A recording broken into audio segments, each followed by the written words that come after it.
On the morning of August 13th, 1961, a young mother in Berlin looked out of her window and discovered that her city had been cut in half while she slept. Overnight, silently in the dark, soldiers had unrolled barbed wire straight down the middle of the streets, down the middle of squares, through the heart of a living city. Families who had gone to bed in one world woke up trapped in another. A grandmother on one side of a cobblestone street, her grandchildren on the other, suddenly out of reach. Neighbors became foreigners. A subway platform became a border. They gave the operation a gentle code name. They called it Rose, and it was the beginning of a wall that would stand for 28 years, kill people trying to cross it, and become the single most powerful symbol of a planet split in two.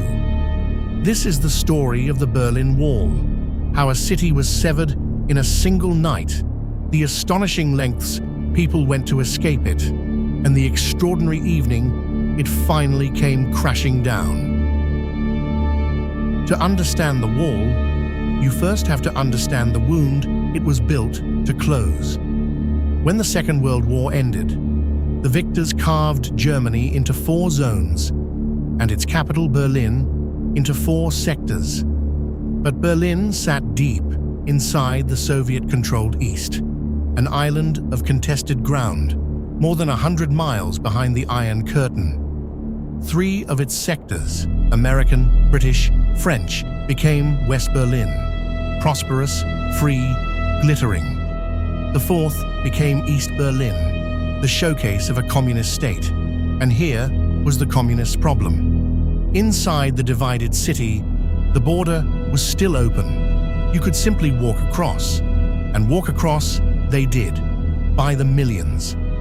Between 1949 and 1961, around 2.5 million East Germans voted with their feet and fled west straight through Berlin. Doctors, engineers, teachers, the young, the skilled, the future of the country, draining away every single day. East Germany was bleeding to death through a hole in the map, and its leaders decided the only way to stop the bleeding was to seal the wound shut, with wire, with concrete, and with guns. The plan was a secret known to only a handful of men. Its code name was Rose, and it was carried out with terrifying precision. Just after midnight on that August Sunday, chosen deliberately because the fewest people would be watching, thousands of East German soldiers and police fanned out along the 27 miles that split the city. They tore up the streets, they strung the barbed wire, they cut the telephone lines and stopped the trains and subways that had stitched the two halves together. By dawn, the free movement of a lifetime was simply, silently, gone. And almost at once, the desperation began. As the wire went up, people ran for it. Soldiers who were meant to be building the barrier suddenly bolted across it. One 19-year-old guard leapt the coils in a photograph that flashed around the world. On a street called Bernauer Straße, the apartment buildings themselves formed the border. Their front doors opened into the west, but the buildings stood in the east. So people climbed to their windows and jumped into blankets and firemen's nets stretched out below, until the authorities bricked those windows up, floor by floor, and sealed the residents inside. Barbed wire, it turned out, was only the beginning. Over the months and years that followed, the crude fence hardened into one of the most fearsome barriers ever built. The wire became a wall of concrete blocks. The blocks became smooth, 12-foot slabs, capped with a wide, round pipe along the top so that no climbing hand could ever grip the edge. And behind that outer wall, the East Germans built something worse, a strip of ground they controlled completely, a death strip. It was a corridor of raked sand that would betray every footprint, blazing under floodlights, watched from hundreds of guard towers. It held tripwires, attack dogs, beds of steel spikes, and a second inner wall. And patrolling it were border guards operating under a standing order that would define the whole tragedy. The Schießbefehl, the order to shoot. Anyone caught in that strip, reaching for the other side, could be cut down where they stood. The wall was no longer just a barrier. It was a trap, engineered to kill. The wall's victims began to fall almost at once, and their stories haunted the city. One of the first was a 58-year-old woman named Ida Siegmann. Her apartment stood on Bernauer Straße. Her escape was a leap from her third-floor window.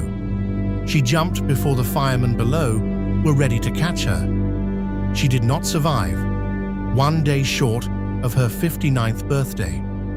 But the death that burned itself into the world's memory came the following year. An 18-year-old bricklayer named Peter Fechter tried to climb the wall in broad daylight with a friend. His friend made it over. Peter did not. Shot by border guards, he fell back into the death strip on the eastern side in full view of Western onlookers and journalists. And there he lay, crying out for help. For nearly an hour, the Western guards could not legally cross. The Eastern guards would not come.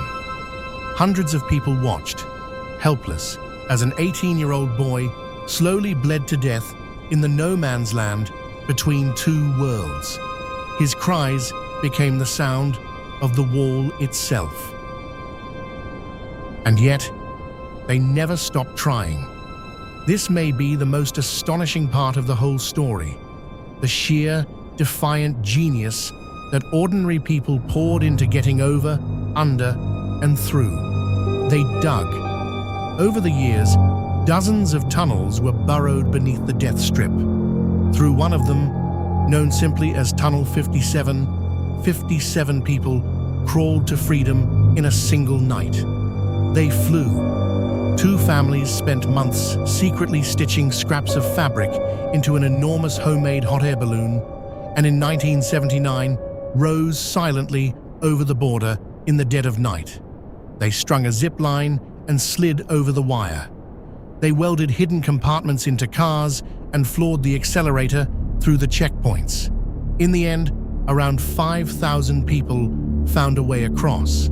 Every single escape was an act of breathtaking courage and a quiet, furious answer to the concrete. You can wall in a city. You cannot wall in the will to be free. For all its private tragedies, the wall was also the front line of a global standoff, and once it very nearly turned the Cold War hot. The most famous crossing point was a small Allied checkpoint the Americans called Charlie. And in October of 1961, just 2 months after the wire went up, it became the stage for one of the tensest confrontations of the entire era. A dispute over whether East German guards could inspect the papers of American officials escalated hour by hour until the unthinkable happened. American and Soviet tanks rolled up to the line and stopped, gun barrels facing each other across a few dozen yards of Berlin street. For 16 hours, the two most powerful militaries on Earth sat idling, engines running, a single nervous trigger finger away from a shooting war that could have gone nuclear. At last, quietly, both sides agreed to reverse, one tank at a time. The world exhaled, but no one who watched it ever forgot how close the edge had been. And so, the wall settled in to stay, and a strange, sorrowful normal took hold over the severed city. For 28 years, two Berlins lived side by side and worlds apart. In the west, neon, crowded shop windows, freedom. In the east, the grey certainties of the state and the ever-present eyes of the Stasi, the secret police who built one of the most complete surveillance machines in human history, a country informed upon by its own neighbors, co-workers, even husbands and wives. Families waved to one another across the death strip on holidays, close enough to see, too far to touch. Western leaders came to the wall to make their stand. A young President Kennedy, declaring himself a Berliner. A defiant Reagan at the Brandenburg Gate, demanding the wall be torn down. To the regime that built it, it was the anti-fascist protection rampart. To everyone else on Earth, it had a simpler name: the Wall of Shame. Nothing lasts forever, not even concrete and fear. And by the autumn of 1989, the ground beneath the wall had begun to shift. Across the Eastern Bloc, the old certainties were crumbling. A reformer named Gorbachev now led the Soviet Union, and he had signaled he would no longer send in the tanks to prop up the regimes next door. That summer, Hungary quietly opened its border to the west, and East Germans began pouring out through the gap, the old wound reopening. And in the streets of East German cities, the unthinkable was happening. Ordinary people, tens of thousands of them, marching by candlelight, chanting 3 words: "We are the people," while the guns stayed holstered. The regime was losing its grip, night by night. And then, on the evening of November the 9th, it all came undone. Not by an army, by a single, botched sentence at a press conference. A flustered East German official handed a note about loosened travel rules he had barely read, was asked by a reporter when the new rules took effect. He shuffled his papers, hesitated, and said the words that would end an era.